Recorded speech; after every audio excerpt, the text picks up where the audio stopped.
Welcome, guys, to How the Frack We Got Here, a show that takes the news and events of the week and try to make sense out of it all. I'm your host and most, Will Buchanan, and on this show, we simply are all about the facts. There are plenty of news stations out there that simply want to do anything short but inform you. Here at How the Frack We Got Here, that's all we believe in. We go up to the left, we go up to the right, we go up to the middle of independence, we go after all sides because there's more than one side of a story to everything. And you need to know it all in order to actually formulate your own opinion. And that's what we try to do here at How the Frack We Got Here. Thanks for listening, and hold on. It's going to be fun. All right, guys. Today's date, January 31st, 2024. Can't believe we made it. But welcome to How the Frack We Got Here, the show that basically gives you all the news, but allows you to make up your own mind. As we usually start this, guys, really in a different way because I've completely messed up the intro, but that's okay. What we basically do, guys, is as we always do during the middle of the week, try to give you information that you can use. We only, in the sake of great journalism, do we always take our information from reputable sources with award-winning research and journalism awards. We do not do sensational news like Fox News or The Blaze or whatever extreme left or extreme right resource sites out there. We give you just the news, the only news, just the facts, the only facts, and that's about it. So, also there may be times that although we do try to remain professional, words do fly. At the same time, there may be things that might be shown that might be too intense for younger viewers. So viewer discretion is advised. Aside from that, welcome. So, how do we actually start this? Well, there's only one way to really start this because, as you guys have known, there's only two major subjects that are being talked about right now. One is Taylor Swift. The other is about the border and the bullshit reason that the GOP uses to scare mostly white people. I kid you not. The influx of migrants continues at the southern border. Washington hoping a deal to stem the tide could be close. If that bill were the law today, I'd shut down the border right now and fix it quickly. President Biden and lawmakers working on a bipartisan deal to expand the president's authority at the border. Lawmakers hopeful it can pass. We do have a bipartisan deal. We're finishing the text right now. This despite former President Trump opposing the deal. I'd rather have no bill than a bad bill. A bad bill you can't have. Mr. Trump condemning the deal in a flurry of Truth Social posts over the weekend, claiming without evidence there will be major terror attacks if migrants continue to come in. Other Republicans pushing back. Donald Trump, the last thing he needs to do is tell them to wait to pass a border deal until the election. We can't wait one more day. And it comes as Republican Texas Governor Greg Abbott is in a standoff with the federal government, denying federal agents access to an area in Eagle Pass that's been the epicenter of the migrant surge. Now surrounded by a fence and razor wire, the state even adding more razor wire after last week, a Supreme Court ruling gave Border Patrol agents the power to remove it. Republican governors from 25 states signing a letter supporting Texas. Texas should stand their ground. All this as House Republicans unveil articles of impeachment against Homeland Security Secretary Alejandro Mayorkas. Republicans allege that Mayorkas displayed a refusal to comply with the law and accuse him of making false statements and knowingly obstructing lawful oversight of the Department of Homeland Security. DHS blasting the move, calling it an unconstitutional, evidence-free impeachment. And whether that immigration deal moves forward is an open question since President Trump is opposing it. He has said it would be, quote, a gift for President Biden in an election year. But other Republicans are saying that this is the best deal that the party is going to get. Hoda. All right, Guad Venegas. Okay, so for all those that have been under a rock or have not, or basically you've been having a busy life be life, and we know this. But yes, the southern border. We've had influx of immigrants to come across the border. Texas decided in all of its wisdom, they were going to put up razor wire. That razor wire led to the deaths of several immigrants that were trying to cross, but wound up actually being drowned. Governor Greg Abbott decided to defy the president, saying that no, we're not only going to take down the razor wire, we're going to increase it. This led to Biden administration actually suing the state and actually getting the Supreme Court to basically give the president the power to basically go into the state of Texas to have government agents remove the razor wire. Governor Greg Abbott is still preventing those individuals from going in there, removing the razor wire, And if you've been on social media, mostly TikTok, you've probably seen truckers, people with trucks, farmers all standing with Biden. Even those from the great state of Florida have decided to go over and go assist with being the blockade. And with all that being said, Biden has sat there and done something that I never thought I'd see a Democratic president do. He actually challenged the GOP. Well, he wasn't the only one, but I didn't expect that out of Biden. I mean, I've seen Obama challenge the GOP. I've seen Clinton challenge the GOP.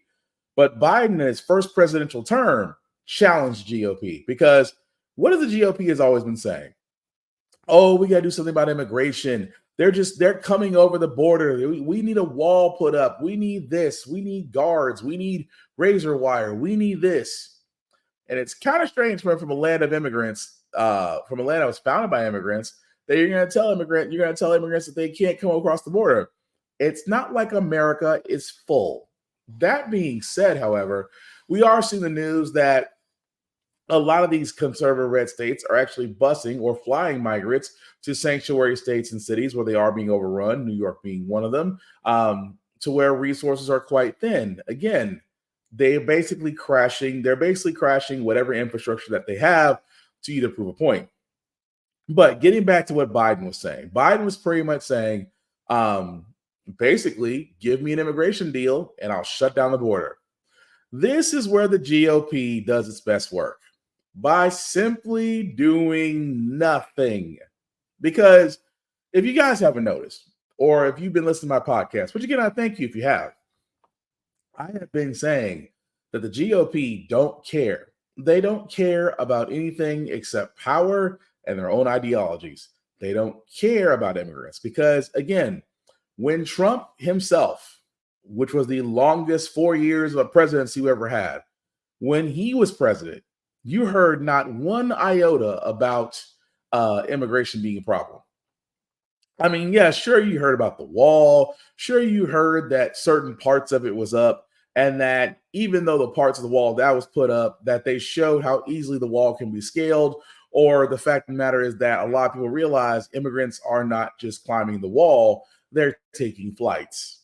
They're coming in through other means of transportation. But during that Republican administration, you heard very little about immigration reform. Very little. Trump's never mentioned it. Because every time Trump says it, what does he always say? Oh, they're sending the West. They're sending the murderers, the rapists. They're sending their worst. And even now, he still says it. So I always found it funny whenever I hear Latinos for Trump or any other type of immigrants for Trump. I always stand and say they must be rich or have a business because that's the only reason I can see they vote for him. But again, we've never heard immigration reform from the GOP during a Republican presidential administration. Switch to Democrat. GOP loves to do this. We're going to point out the problem. And the problem is in Texas, in Florida, in New Mexico, in California, they're coming over our border. These immigrants, they're coming in by the thousands. What's the problem? Because in my mind, I hear this all the time. I hear this from conservatives all the time. This is a problem. How so? You have immigrants that are coming over, escaping war-torn areas, areas that are famine, areas that, are less ideal for individuals to live in. So they come to America. Again, America has a broken immigration system, much like we have a broken veteran affairs system. But the GOP always loves to say this. Well, we need a plan. Biden sat there and said, okay, give me one. You give me you back the immigration plan that's being put out there. I'll shut down the border. And that was the one time the GOP felt silent. And that, ladies and gentlemen, tells you everything you want to know when it comes to conservatives and immigration reform. They don't care. As long as it's a talking point. And you even heard Trump turn around and sit there and say, well, don't give this to Biden. This will be a win for votes. Because and again, for all his lunacy and stupidity, he has a point. Because if the immigration reform problem was solved under a Democratic president, could that give Biden the win for a second term? Yes. I mean, President Obama tried to do it under the DREAM Act. When he had the DREAM Act out there, which was a path to citizenship, where again, it wasn't a picture perfect plan, but it was something for immigration, for a path to citizenship, for immigrants to follow. GOPs tore that up. How dare we give them a path to citizenship? How dare we ask them to serve in our army, and then after they've served, they got a path to be an American citizen? How dare you do this? This is the same party that went after a president for wearing a tan suit. So again, fast forward now to 2024. We still have an immigration problem. And I'll keep repeating this about the immigration problem. The GOP, the Conservative Party, they love problems. They love problems when they're not the head of the administration. Because they could sit there and say, see, Biden didn't do anything about immigration. That's why we know we can do it. Okay, let's go down memory lane, shall we? Bush 1.0, when immigration was still an issue, you did nothing about the immigration system. Then 2.0, Bush 2.0 was in. You didn't do anything about the immigration system. You got the Trump. Again, did nothing about the immigration system. If you go back in history, from the start of the 21st century, if you go back in time, look at every Republican administration and look what they've done about immigration. You'll find nothing. Look at every Democratic administration since the turn of the century. Every administration has tried to put forward an immigration package to fix the immigration system. And every time the GOP, the Conservative Party, shot it down, but offered no alternatives. So the party that says they can do better has shown nothing. Nothing. And I've said before, I can't imagine being conservative trying to run this year on what accomplishments have you done? Because that's going to be the problem. What accomplishments have you done to where you can sit there and tell these people, yes, you can vote for me again. Yes, you can vote for the party. You can vote for the GOP party because we get things done. You really don't. Even now with this Congress that's actually in there, you guys have proven that all you've done was accuse, point fingers, set up committees, and investigate the people who went after your former would-be dictator in his mind, Donald Trump. Even more so, talking about the immigration system, which, by the way, it can be fixed. But any plan that's put out there, like I said at best, why not fix the immigration system? Because right now, the Department of Immigration, woefully underfunded, which it is, woefully underfunded. Forget the fact of immigration lawyers, counsels, personnel, judges, woefully underfunded. But imagine, if you will, that they were given the same budget as the Department of Defense. Worlds would change, wouldn't it? In the same sense I say about the Department of Veteran Affairs. If the Department of Veteran Affairs had the same budget and the same personnel increase as, say, the IRS or even the Department of Defense, it's a world of change. But then again, that's a solution to a problem. And as we know about the GOP, they don't provide solutions, but they love problems because they can use those problems as scare tactics. And they can use those problems, especially on the Fox News side, to talk about what they would do. But like I said, many times, Fox News is not a news station. It is a propaganda, state news, entertainment center to scare its audience. That's pretty much it. But even more so, this is how bad the GOP has done. They have basically sat there and want to go after the department, the DHS secretary, which is, if you haven't figured that out by now, of course, I wish I could show this gentleman right here, but the secretary of the Department of Homeland Security, they want to go after Alexandria Mayorkas for this. And what I'm about to show you is the crazy part. The man that's about to be talking is the man they want to impeach. You've been in this job since the start of the administration. I think you take heat on a lot of issues. You have a massive agency that draws heat on just about everything that you guys do. The idea of impeachment proceedings starting, does that affect you at all on a personal? I know you work and you're going to continue to do the work, but what do you think when you see that? You know, Phil, I come to the office every morning, and I am surrounded by incredibly talented and dedicated people. And it is extraordinarily motivating to see the work they do, to witness firsthand their selflessness, their talent, their tireless dedication. Many sacrifice a tremendous amount. That's what I think about. And I'm incredibly proud to work alongside them and to support them in advancing the mission of the Department of Homeland Security on behalf of the American people under President Biden's leadership. That's what I think about every day. And I'm incredibly proud of coming to work every day and leaving the office as late as it might be, having done the work with such extraordinary people.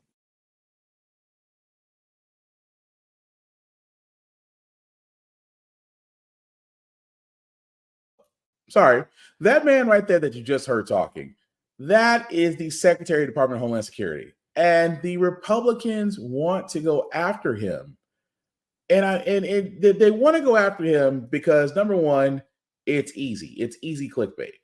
Oh, well, he's not doing his job. Immigrants have been coming in.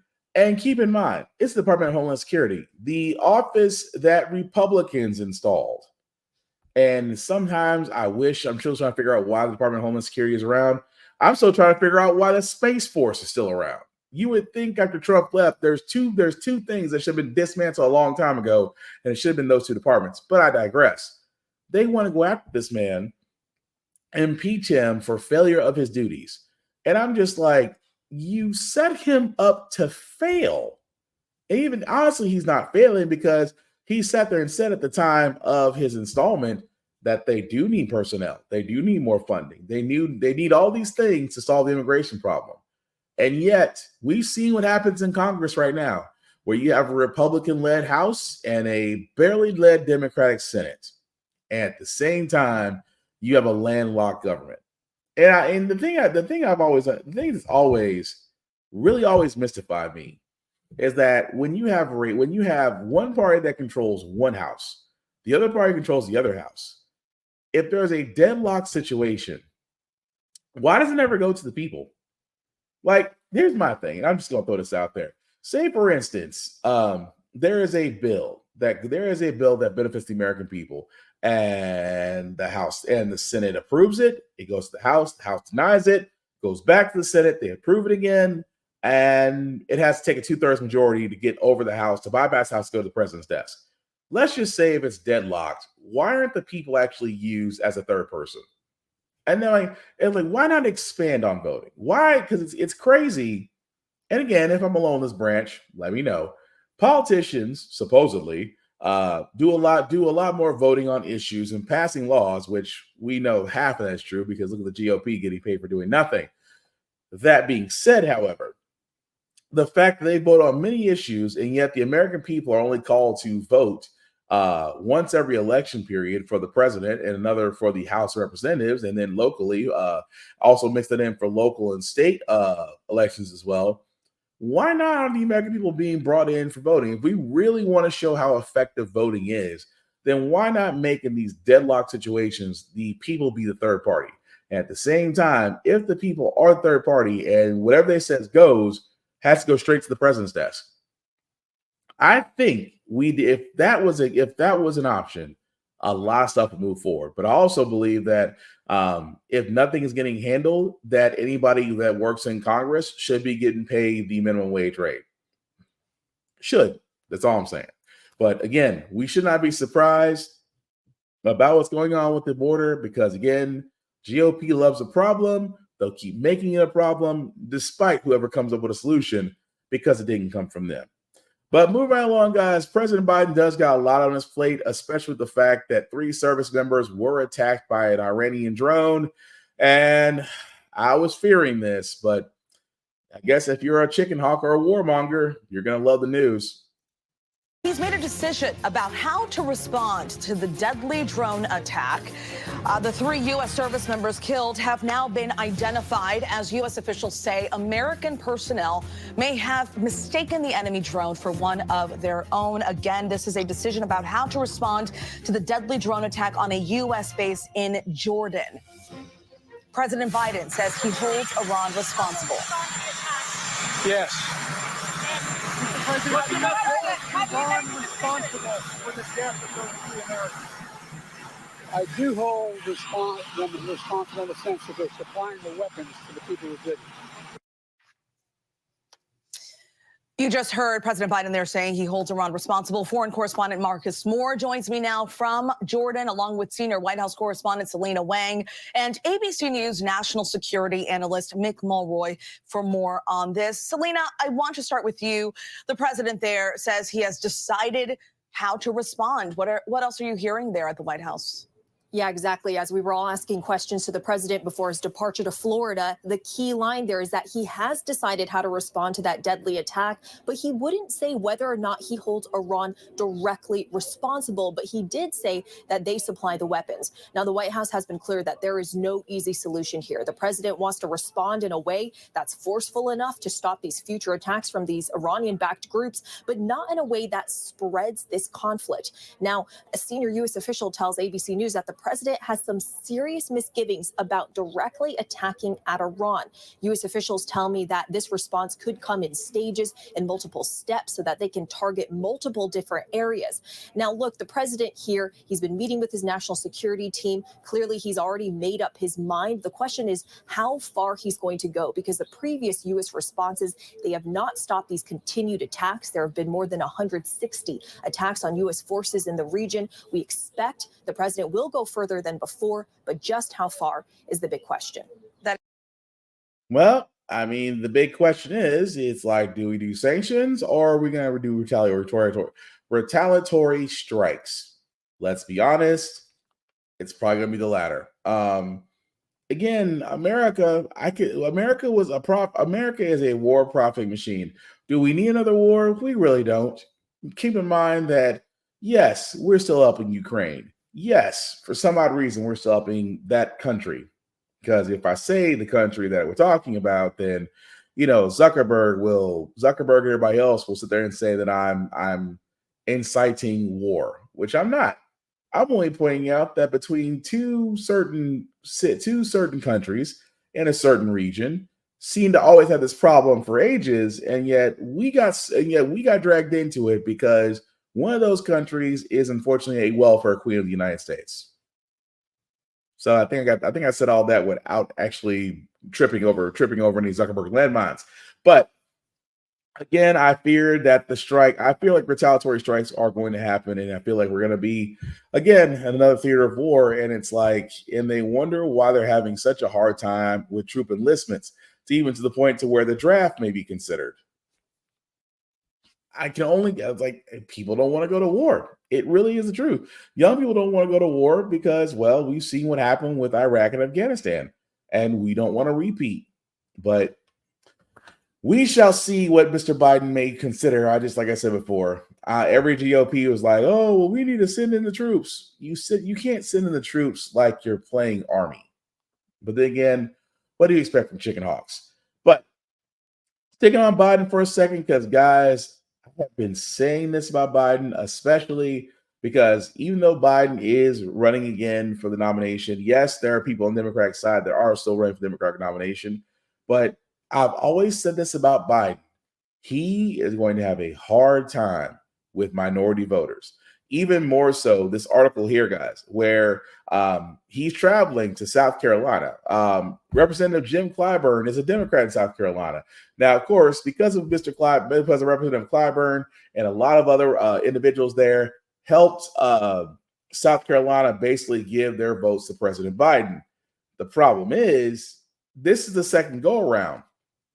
And a lot of Black voters, and I hate to say this, a lot of Black voters are not so easily ready to give the Democratic vote to Biden again, because here's the thing, and I've been saying this. Now, of course, I'm not Democratic or Republican. I always say to myself, I'm progressive. I am progressive, which means there's some things that conservatives will definitely not agree with me on, but at the same time, Democrats may not agree with me on, because I think these are measures that these are measures that I think are need to be put in that transcends party lines. But like I said, sometimes it falls on deaf ears. The problem with Biden is that Biden has not, and I'm going to go ahead and say it. The problem with President Biden has not gone far enough to show black voters why they should basically nominate him again. I mean, he went to a church, which again, I've told you guys many a times that of all the places to meet black people, representatives, whether they're running for representatives or senators, it always kills me how we always got to wind up in church. And I'm like, church, I understand historically was the center point for black people to meet at, but there are other places for all those that are running in office. There are other places where you can actually talk to black folks without being under the banner of a religious institution. But that being said, Biden's going to have a problem because I have talked with individuals out there and they've always said the same thing. What has Biden done for me? Or what has Biden done for black people?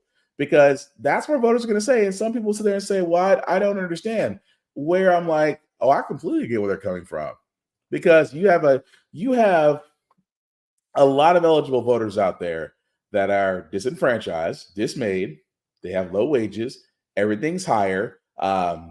They're probably not looking too forward to their tax returns because of the tax laws have been put in. Even though there's still a chance that child care tax credit may be increased. But hey, if you're single, you don't have any children, and you work in America, guess what? You get taxed the hardest, which is completely unfair. But again, black people are asking, what has Biden done for us? And I have been sitting there saying this, screaming from the rooftops. If Biden wants to get the black vote, and no disrespect to Ice Cube, who tried with Trump to negotiate the black vote with a contract, and it failed miserably. No disrespect to Ice Cube. He tried. But if Biden wants to get the black vote, he is going to have to be progressive. You guys remember a long time ago where Biden sat there and said, I want to increase the minimum wage? He sat there and said $7.29 has gone on too long. Let me increase the minimum wage. And people are going, well, why increase that? Well, if you increase the minimum wage, every state has to increase their wages. Now, if you're in the South, like me in Tennessee, the minimum wage is still $7.29. Now, I don't know about you guys and the cost of getting an apartment or a house or renting a house or just getting any type of lodgings. You cannot get anything on $7.29. I know some cities and states have raised it to $10, $15. Again, it is poverty wages. No one can live off these wages. No one can successfully live off anything less than $25 an hour. That's the truth.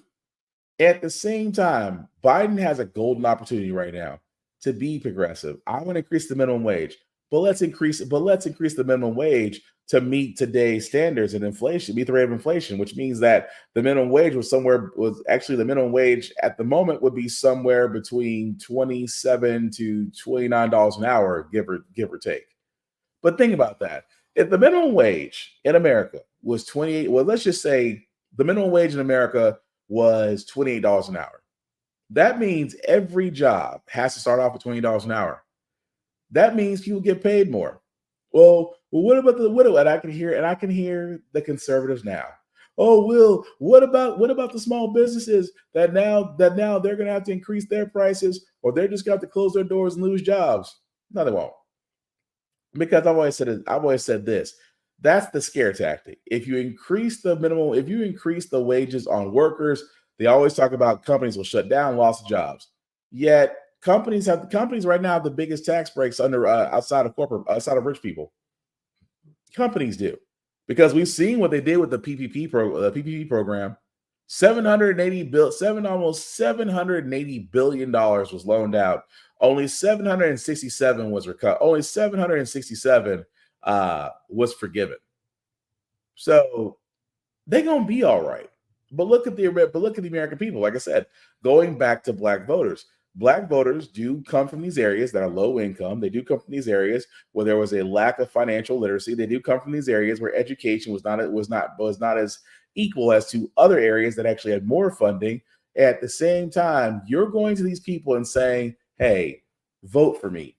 But at the same time, you're not giving any incentive.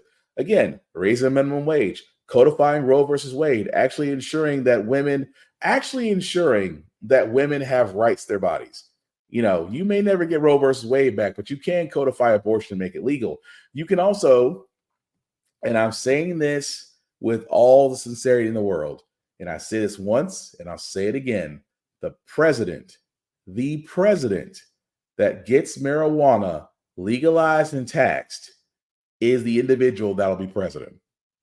If you simply ran on it. And the funny part is you have Democrats urging the Biden administration to deschedule marijuana. What does that mean? That means that to deschedule marijuana takes off the Controlled Substance Act altogether, which makes it legal to be taxed, which means, again, those who are fans of the plant, those that benefit from it, could actually have it legally. Now, I know in some states, I want to say, if I'm remembering correctly, 13 states, as of right now, marijuana is legal.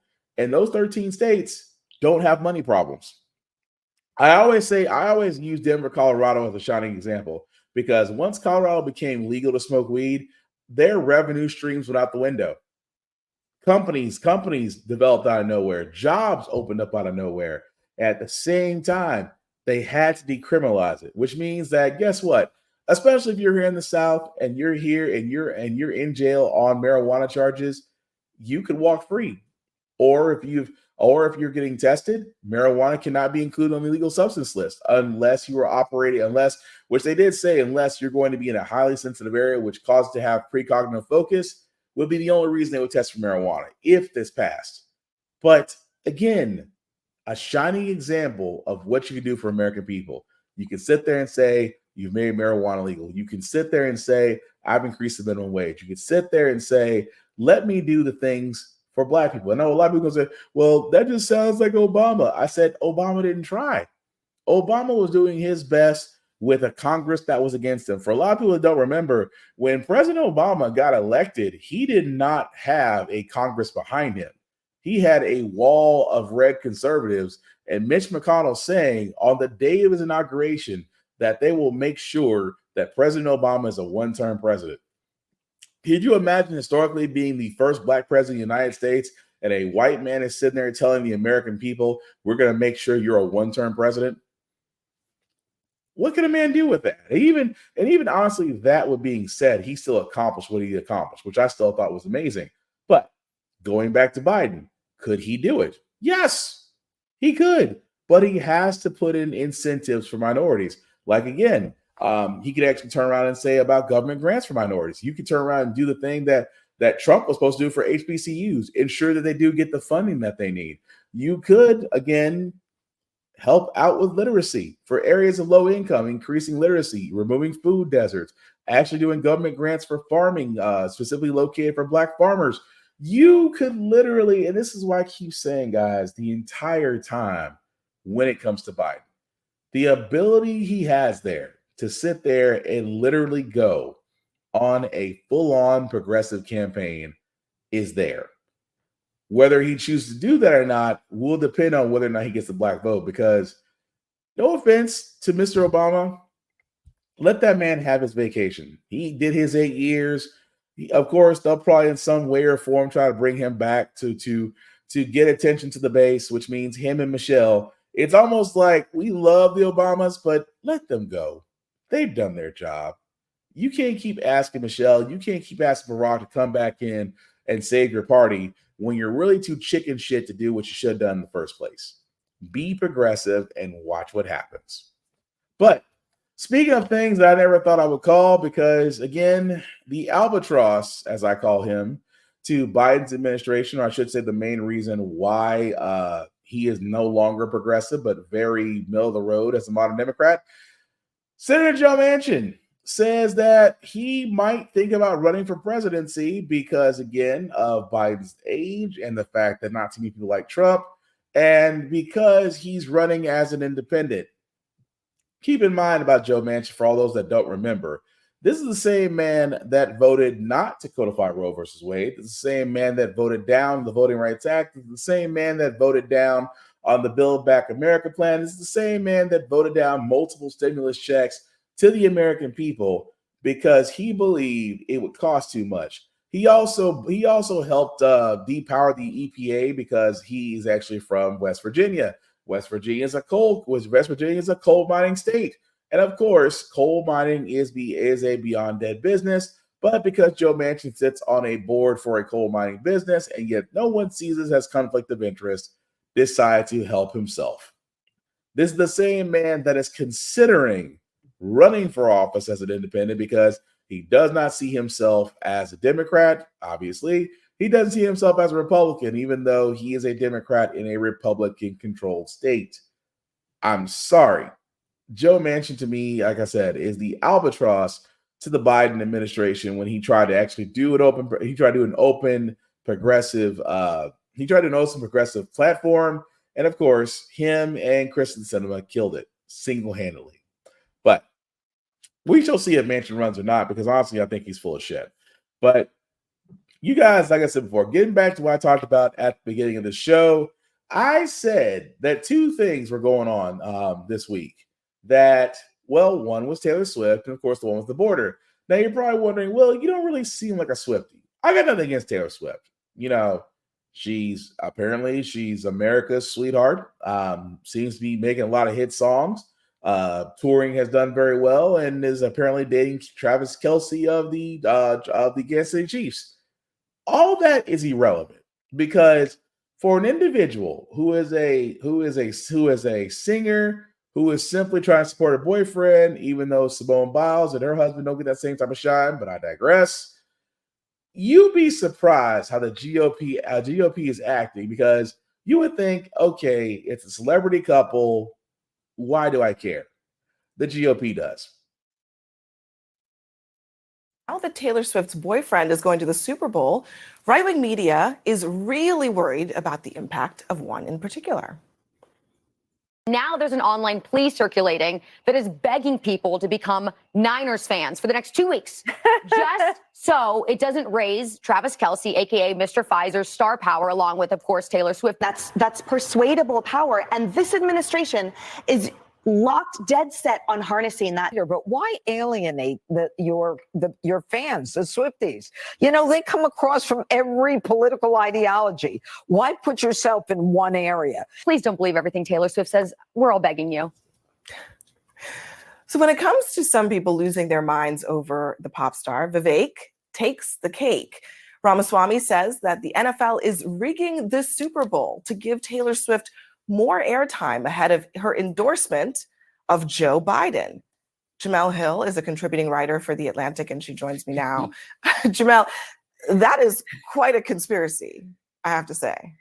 Look, as it is, it's been super annoying to see people really lose it over Taylor Swift being at NFL games. All right. I can tell you, I don't care. She doesn't take away from any of my enjoyment from the game.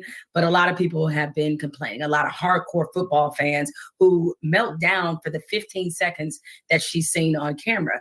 And this is taking it to a new level. Listen, we know the group that he's talking to. And as much as Vivek was trying to be tongue in cheek, the reality is that that's the kind of group that he's talking to a lot of times that will take things like that very seriously and think that this is some greater NFL conspiracy to have Taylor Swift in the Super Bowl, that it's all a part of some elaborate scheme because Travis Kelce has been a spokesperson for Pfizer. And not only is it ridiculous, and frankly, it insults the intelligence of the American people, but it is unfortunately showing just how divisive our politics have become, that you can't even enjoy the Super Bowl without somebody throwing this cloud of suspicion and total rampant, unattributable speculation behind this event. So what's crazy about this? Again, guys, whether you love Taylor Swift or don't like her, that's not the point. The point is where Fox News decided to focus all their hatred once more. Oh, well, what about her endorsement? What about endorsement for presidency? What will she tell all of her fans? Because Taylor Swift, like many other celebrities, use their platform, especially during elections, to sit there and say, get out and vote, get to know the candidates, things of that nature. That's usually all they say. But now they're worried that Taylor Swift, who has spoken out against Donald Trump, has spoken out against about Roe vs. Wade being shot down, And now the GOP look at her as enemy number one because she has a wave of fans, a wave of voter eligible fans. Keep in mind, I've said it once, I'll say it again. The GOP does not care as long as they remain in power by any means necessary. And so what they say, oh, well, we don't need Taylor Swift there because again, there was a whole thing about Taylor Swift attending his games and that they focus too much on her and that, I just don't want to see her at my games anymore. That's the public. The GOP sees it as she will turn around and tell her base not to vote for us, and they'll listen. But let's do our best to smear her. Let's do our best to there and say, oh, don't listen to her. Oh, don't do this. Oh, don't do that. They will do their best to turn around and sit there and say to all those voters, because like I said, she has a lot of followers. She has a lot of followers, a lot of fans, and a lot of them are voter eligible. Keep in mind, I've said it once and I'll say it again about this election. The two biggest groups of people voting are women and minorities. And I'll say it once and I'll say it again. Women have to be the most ticked off group in this because, number one, Roe versus Wade was shot down. Abortion is not legal, but you either have to go to a different state or go to extreme measures, especially if you're pregnant or if you're raped, which we found out in Texas, where literally 26,000 women who were impregnated by rape were forced to carry because in Texas, abortion is legal. Abortion is legal, and those who try to practice abortion are literally imprisoned. So imagine under a state where abortion is illegal, unless you're the mistress of a GOP person, all of a sudden it's God's will. But for the rest of those people who are not so lucky, you are forced to carry a child against your will. And I've said this before about women. Y'all are going to be the most pissed off group of voters. And I, for the life of me, could not imagine any woman voting conservative against their own rights for a party that sees you as nothing more than a breeding machine. They do. And again, I've always said it best. A woman's body is her own choices. A woman's body is her own right. The choices and consequences are hers and hers alone. What she chooses to do with her body is her own effing business. That's how it should be. Because if you turn around and do that to a man and say, oh, well, you can't do that. We have to protect the essence of life. There'll be riots in the streets. So again, I say to women, I would hope during this election, you guys make your voice loud and clear. But going back to Taylor Swift, however, they're scared of the influence that she has.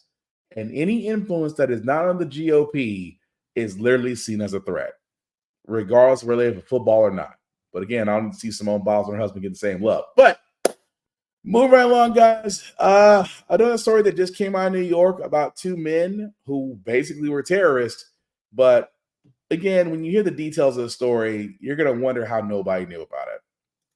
Together about the two brothers who they say were anything but friendly. Authorities, federal agents, NYPD bomb squad were searching here and they had to evacuate this building because of what they found. Not just the ghost guns they were looking for, but all kinds of homemade explosives and a hit list. One wrong mix of chemicals or one wrong wire could have taken that whole building down. The ghost guns were just the tip of the iceberg.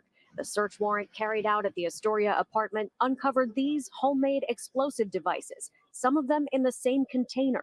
Had one of those IEDs detonated, it would likely have resulted in a shock wave that would have detonated the remaining explosives. There were anti-government ramblings in writing and a hit list mentioning cops and judges. A lot of writings of quotes from Charlie Manson, a lot of harm to others. And the more they searched, the more they found. 9 additional functional smoke bombs, which can be used to divert attention.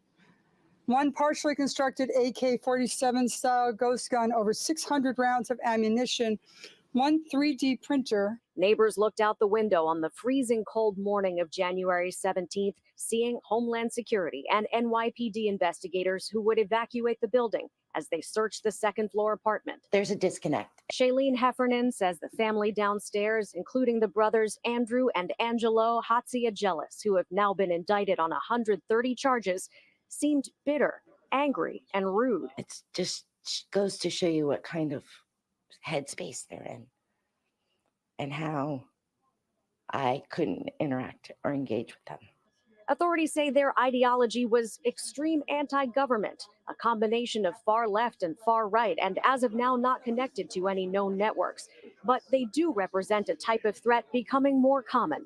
The lone actor threat, really complicated, very difficult to qualify, doesn't fit neatly into a box. And unfortunately, that's the wave of the future. We're going to be seeing cases that look like a little bit of a lot of different things all at once. Now, there's no evidence at this time that these men had any plans to use their devices or who specifically was on their list. But Bill and Sandra, as you mentioned earlier, this apartment building is right next to a Con Ed plant. Authorities say this community is safer thanks to this indictment and their arrests. They face up to 25 years in prison. So the one thing I didn't understand out of this is not terrorism. I'm sorry. They're two brothers that were literal. They had manifestos about the government, ammunition. Again, as a gun owner, I don't see the point of having when you have to have and maybe. And again, I can be short-sighted. I'm not a competition shooter. I am not a guy that goes around the country being a firearms instructor. Those are the only people I know that can have that many rounds and yet have reasonable justification. But when you have over 600 rounds in your apartment, you have ghost guns, improvised devices, and you're right next door to a power plant in New York. How are we not saying terrorists? I mean, that sounds like terrorism to me. And yet, not a word of it being said. It's almost like, why in the world can we not say anything about terrorism when you see it? And again, I can go on the fact about ghost guns. I talked about them last year. I sat there and said that ghost guns are not regulated. Practically anybody can still buy them. Ghost guns with a little bit of know-how, and the stuff is literally on YouTube to where it can show you how to make a functioning firearm with no serial number. This is the whole entire reason why ghost guns are popular, because they're hard to track. At the same time, 3D printed parts will work in them. But again, I digress. Glad those people were caught. Hopefully they get the book thrown at them, literally and figuratively.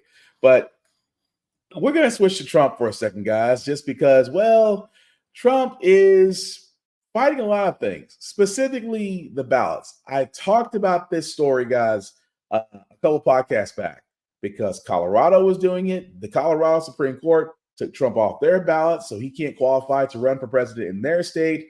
And now Illinois almost did it. Illinois initially decided to take Trump off the ballot, and yet a bipartisan state board voted unanimously to restore Trump back on the Illinois 2024 ballot. Now, I've been saying this, guys. This might be the way to get rid of Trump. Now, again, I know every state is different. Every state is different. But imagine if the states that counted in the Electoral College, what if California decided to disqualify Trump from being on the ballot using the 14th Amendment as a reason? What if New York? What if Michigan? What if Ohio? If we'll just Ohio, Ohio is usually a conservative state. But let's just say the states with the most electoral college votes decided to remove Trump from their ballots, which means that he could not win votes in those states. Could keep him from winning the presidency. And at the same time, it would make the GOP mad, because the GOP is all about states' rights. States are exercising their rights to keep Trump off the ballot, and the GOP are still mad, which lets you know that the GOP is full of shit. But again, Illinois is unfortunately one of those states that want to keep Trump on the ballot. But I just think it's interesting that by removing him in this area, even if these cases and indictments don't put him in a jumpsuit somehow, he still may lose out on being the president. If only other states would really use the 14th Amendment and say, yes, you started insurrection, which Colorado said beyond a shadow of a doubt, and obviously evidence is there. But if every other state started doing that, we wouldn't have to worry about Trump winning the nomination. Well, I mean, if he won the nomination, he couldn't win presidency. But the other thing I want to talk about Trump is that Tim Scott, good God almighty. I usually call him America's Uncle Tom. Now I'm calling him America's Pick Me. Why? Because I've said before, Trump pretty much had the nomination won. Now, well, I mean, I don't see Nikki Haley winning. I'm just going to be honest about that. But what I'm getting at is now is the race for second.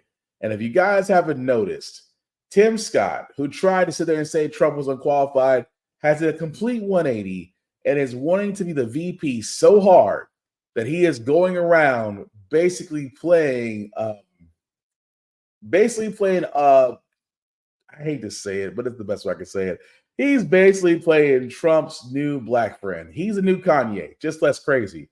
But listen to him in this interview try to defend Trump.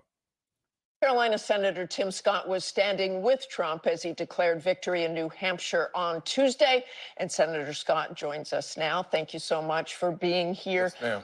I want to start with the breaking news on Friday, and that was that your candidate, former President Trump, was ordered by a jury to pay $83 million for defaming writer E. Jean Carroll. He was also found before, as you know, liable for sexual abuse. Does that give you any pause in your support? Yeah, myself and all the voters that support Donald Trump supports a return to normalcy as it relates to what affects their kitchen table. The average person in our country, Martha, they're not talking about lawsuits. As a matter of fact, what I have seen, however, is that the perception that the legal system is being weaponized against Donald Trump is actually increasing his poll numbers. I understand that, but they were jury trials. They were jury trials. They started when Donald Trump was president. That gives you no pause whatsoever. I don't have the Democrats don't pause when they think about Hunter Biden and the challenges that he brings to his father. The one thing I think the electorate is thinking about most often is how in the world will the next president impact my quality of life?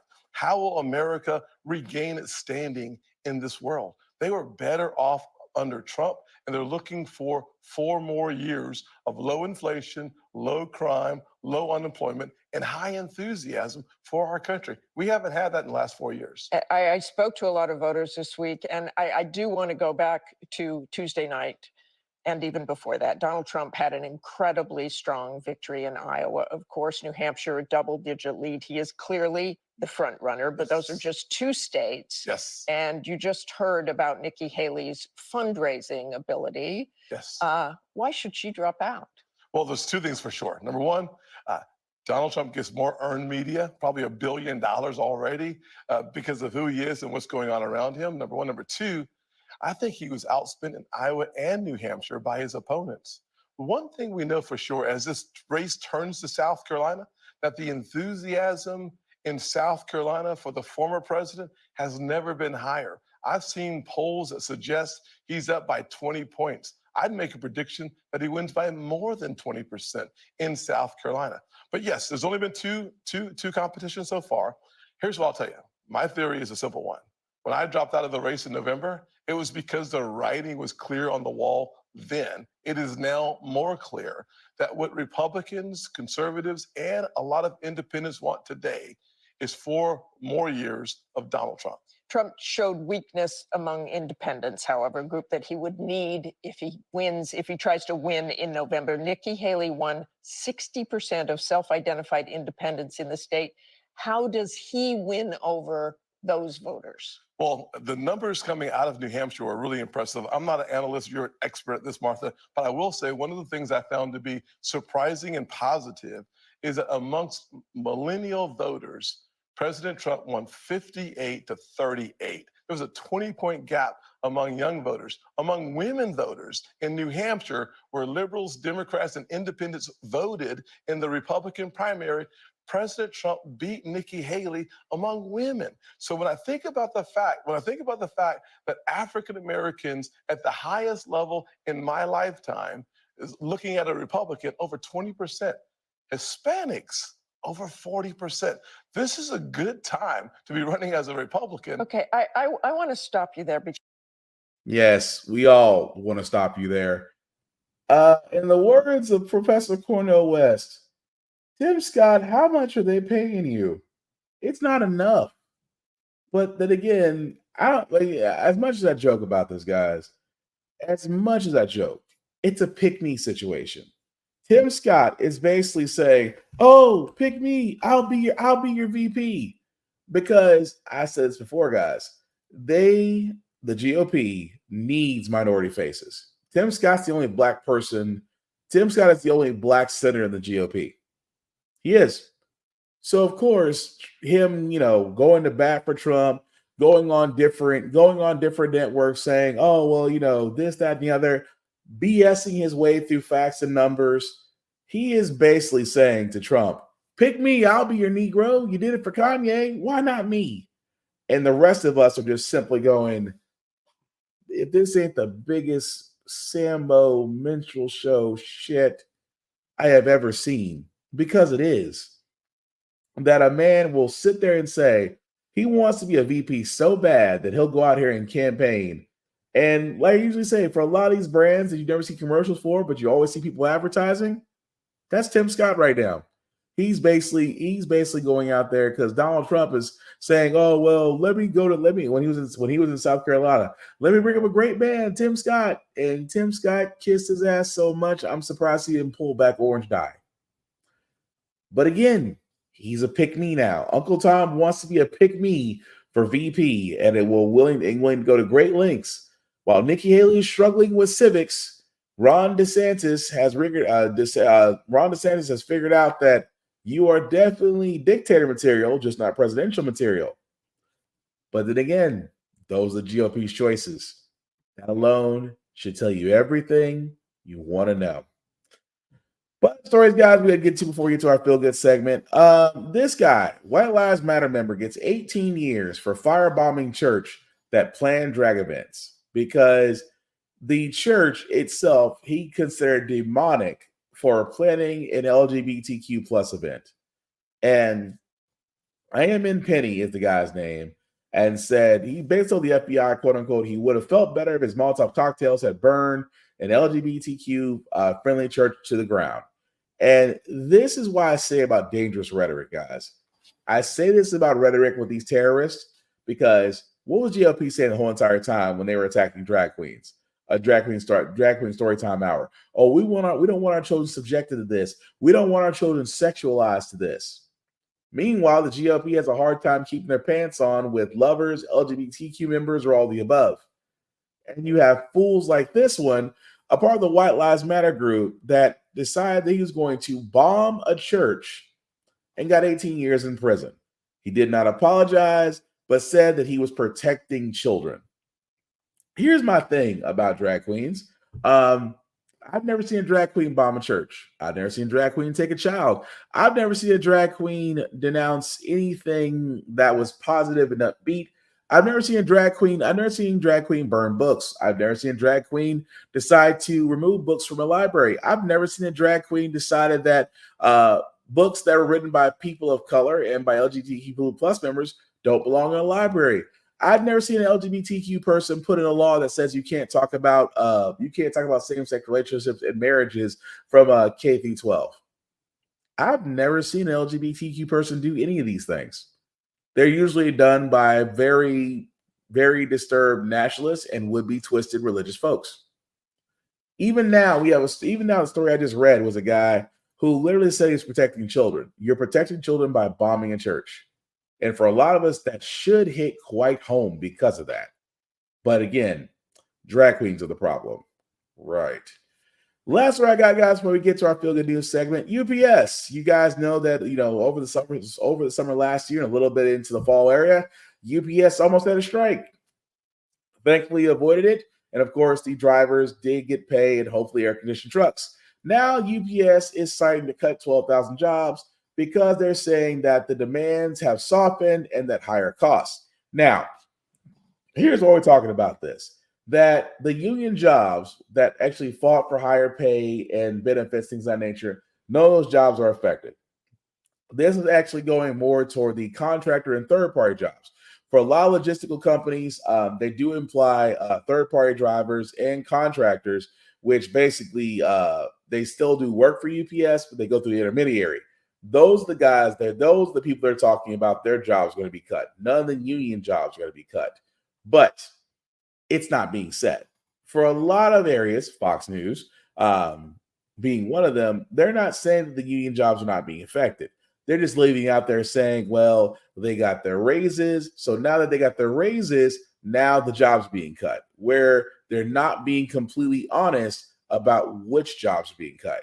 And this is why I say it goes back to journalism, guys, that if the truth is not being properly told, misinformation is easy from that point. Now, do I feel for those contractors? Yes, because as a guy who used to be a contractor, I can't tell you how much I hate contracting. Contracting is almost like, it's literally like waking up to see if you still got a job. And I hate that. I hate that for people, because when you're a contractor, you don't know if you have a permanent job. You just know that if your badge works or the door opens or no one pulls you to the side, that you're okay for a day. And do I think that contracting work needs to have more guaranteed things? Absolutely.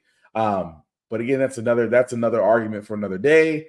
But we need to clarify that no union jobs were lost with UPS, even though they will sit there and say demand has softened. I'm sorry, because you haven't noticed between the three biggest logistical companies in the world, you usually hear UPS, FedEx, or maybe DHL. But you definitely hear FedEx or UPS. So want to throw that out there.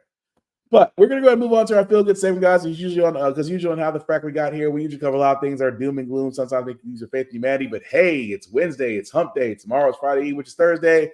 And we will leave you guys out some good vibrations. And hopefully this story that we're about to show does just that, because no matter what in school, whether you're an educator or a janitor, you have a positive impact on kids if your spirit is right. And this man right here, well, let's just say he's the captain. Across the country, and this morning, it's all about Ray Bethay. He's a custodian at a community high school in Swannanoa, North Carolina.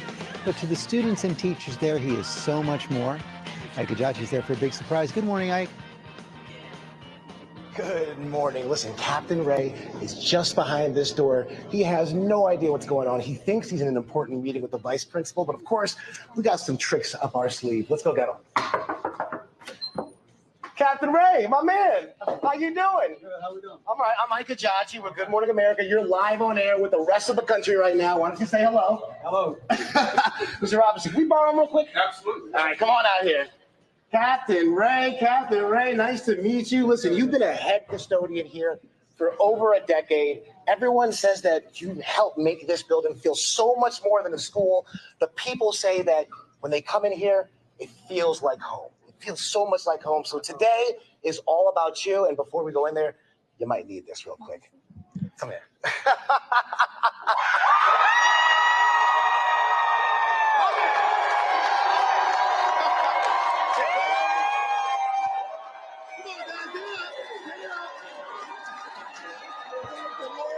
Today is all about you.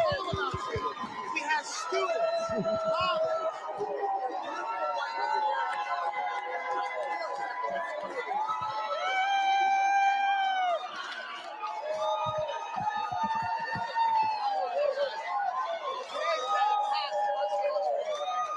Today's all about you. We have students, your colleagues, obviously your wife is here. We have our mascot, Ray, right behind us.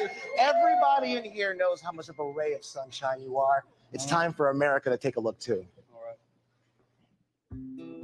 In this North Carolina high school, custodian Mr. Ray Bethay is a ray of sunshine. Anytime you walk into the building, he's always smiling or laughing. Fist bumps here and there, and he always got his little hat on, his captain hat on. He bought the hat, and he started wearing it at school, and everybody just started calling him Captain Ray. But Captain Ray is more than a smiling face. He leans in. If you're feeling down and you need somebody to talk to, Mr. Ray is definitely the person to go to. Whenever I get angry or anything, he'll take me downstairs. We play basketball. I came here my freshman year after my dad passed away, and I had no friends, nobody to talk to. Mr. Ray was the first person to talk to me. If he wasn't in my life, I don't think I would have made it as far as I have. And when 11th grader Harmony wanted to drop out of school, Mr. Ray was her North Star, keeping her on the right path. I was kind of like an outcast to most people. I stopped coming to school and he started like realizing I didn't want to be here very much. And then one day he saw me sitting in the hallway crying and he was basically just there for me. And then he just walked around with me afterwards and calmed me down. He's like a comfort space in school. Like whenever you have no one to run to, you can go to him. And when health and PE teacher Calvin Cross was down on his luck, Ray stepped up. Food in the house, gas in my car, a man of faith that you can call on for anything. I think he's more than just a janitor that cleans up messes. I think he cleans up people's minds. He's probably the most thoughtful custodian at any school ever. Ray makes everybody feel like they matter. Every student in this building knows they matter. And so to Captain Ray, we say, you're our ray of sunshine.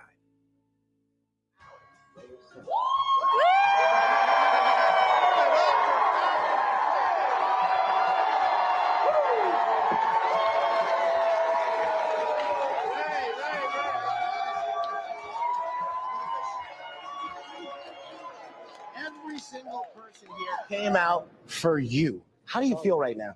That's awesome. A man of little words, of course. What a surprise. I'll just tell you, I'm always 2 or 3 steps ahead. So speculation is always in my mind. So when my wife was getting up, getting dressed, I said something's different. Now we gotta get some people in on this. I said, come on now, y'all doing something different. I don't know what you're doing. My daughter, she played it off. They all played it off. I said, something's wrong. Well, something's right today. Something's Yes. right. Now listen, Yes. we gotta talk to some people Yes. here. Principal Kathy, where are you? Come on up here, please. Come on up. I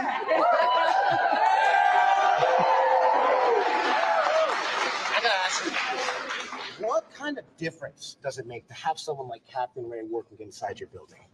He's approachable, he's authentic, he's present, he's enthusiastic, always willing to share a smile, and always willing to tell a story that ends with a positive life lesson for our kids. How about that, huh? Now, Captain Ray, we saw that the work that you do doesn't only stop inside the building. It goes outside the building, helping people with their cars, their groceries, whatever they can think of. Where does this come from? Your spirit, your energy? How do you keep doing this? Well, I just have to give God the glory because, again, that's where it started for me. It's okay. You can take your time. You can take your time. Guys, how about the captain right here? How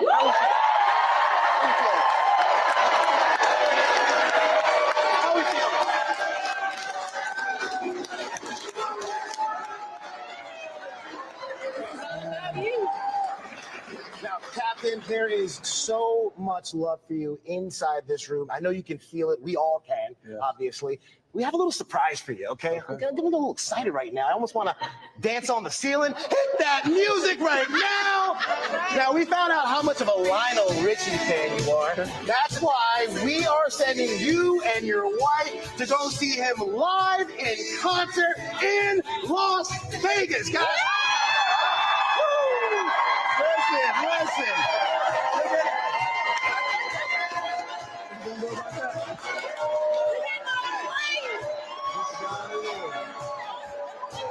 Now, you're getting 2 round-trip tickets to Las Vegas. That's from the Las Vegas Convention and Visitors Authority. Plus, you're getting a dinner for 2 and a 2-night stay at Caesar's Palace. And someone told me you've never even flew before. How do you feel, man? How do you feel? I can tell you the Bible said, lo, he'll be with you, but I think that's the first time for everything. Right, right. But never a last time for love. Give it up, guys.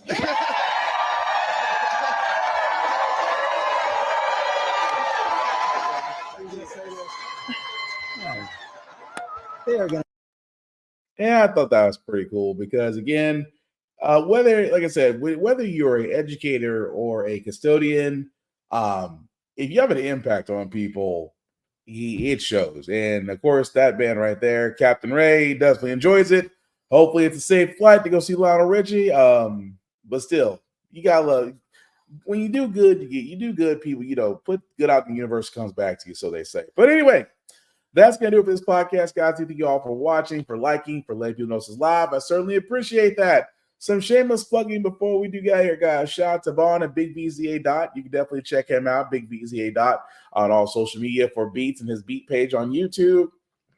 Oh, excuse me. Again, for myself, guys, Black Fox 447 on the socials. Just because I do cover a lot of things, including gym stuff. Just because I like working out, it relaxes the mind. I certainly kind of miss it, but that's okay. The link at the bottom, maybe make that a little bit bigger for you guys to see. If you copy and paste that link into your browser, it'll take you to our link tree to the YouTube and Facebook group for all of our podcasts. How the Frack We Got Here. Get bitten off on this podcast. Like, share, subscribe. Guys, I say this on every podcast that I'm on. We cannot do this without you. I mean that wholeheartedly. Which means that just don't like and walk off. Tell people about it. Share it. I hear people walk up to me, especially in Nashville, all the time. Oh, I heard about your show. I love it. And this thing. Okay, cool. Tell people. Tell more people. Because, again, the mission of How the Frack We Got Here is about informing you. Don't fall for the misinformation.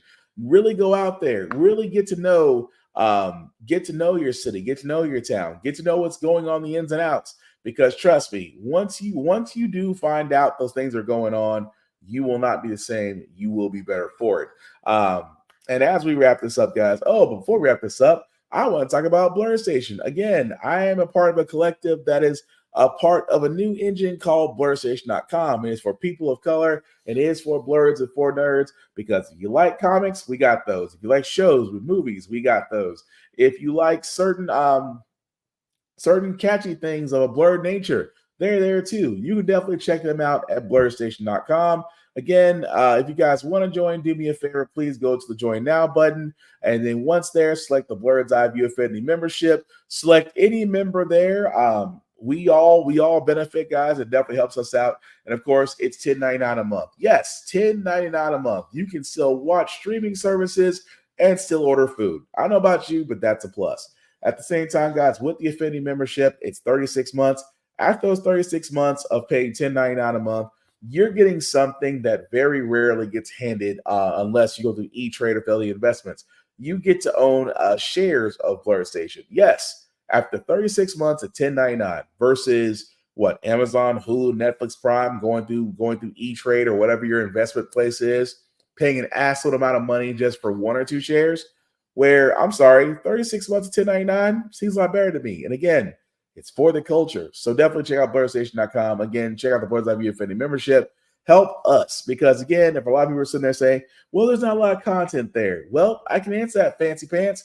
Also go to the FAQ side of it. Because the reason why, if you believe that you can bring content, and I keep saying this, especially for those that are learning about Tubi. Because if you didn't learn from Tubi, guys, for a lot of their stuff, people were able to get their movies out there, and maybe some of them did get paid, maybe some of them didn't. Maybe some of them were allowed to own their content. I know a lot of them didn't. Why? Because again, Tubi is owned by the same guy who owns Fox, and now Tubi's worth over $100 million. So again, why not go to a spot that you can own your own content, you can put a little money in your pocket, and again, help us grow something that is made to last only if we all work together. So definitely check out BlurStation.com. Again, guys, as we are in the election season for our presidential nomination, I cannot stress this enough. We can no longer sit on the sidelines. We can no longer hope to God that the lesser of two evils is it.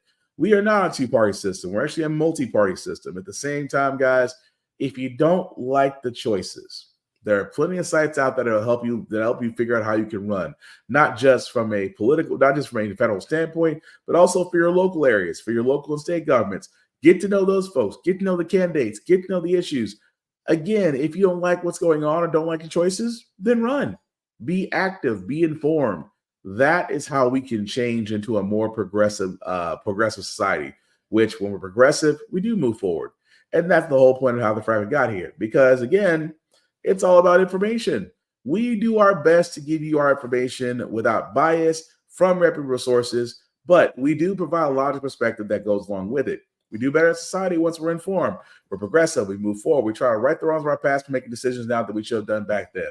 Like electing our first Black woman to the Supreme Court, electing our first Black woman to the Federal Board of Governors, electing our first Black woman to be the National Cybersecurity Advisor. All great things. we don't learn from history, we are doomed to repeat it. That's why we keep asking ourselves, why does everything go up in our paycheck? Why are we electing different politicians, but still the same old game in Congress? And most importantly, how the frack we got here. Thank you all for watching, guys. Please take care of yourselves and each other, and we'll get through this. Peace.